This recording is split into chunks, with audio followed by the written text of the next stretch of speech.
36. So, from Old Navy, dito kami napadpad sa napakalakas na hangin sa labas. At ito nga guys, so dito sa Tanay, namin natagpuan itong Isaw House.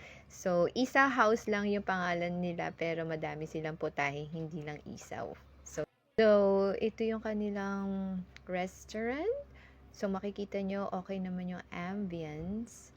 So, meron dyang malawak na car parking para sa mga motorista at para sa mga sasakyan.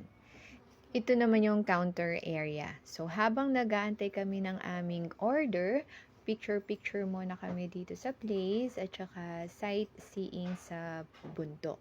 So, in fairness dito sa place, malawak naman siya at saka ang daming kumakain. Kaya naman, nainganyo din kami na subukan kung ano bang meron dito at bakit ang daming kumakain.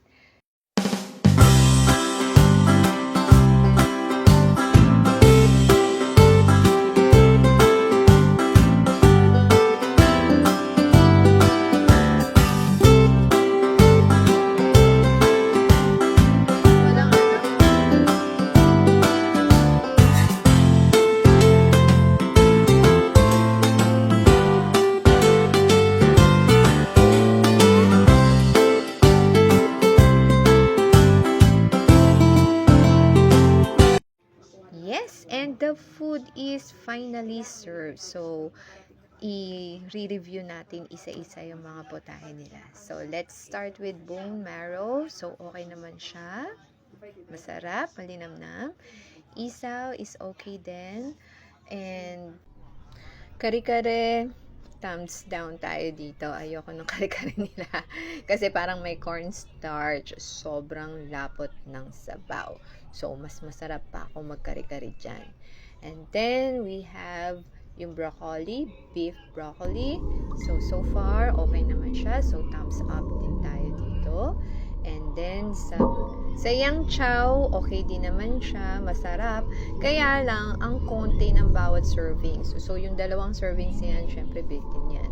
And then, let's move on sa kanilang sinigang. So, sa sinigang, thumbs up din tayo dyan.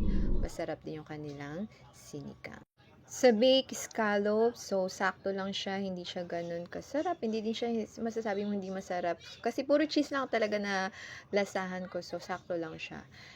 And habang kumakain pala kami, ito merong isang grupo na dumating para haranahin yung mga customers ng Isaw House Restaurant na syempre nagpadagdag din sa ganda ng ambience. So yun lang po, maraming salamat for watching. Bye!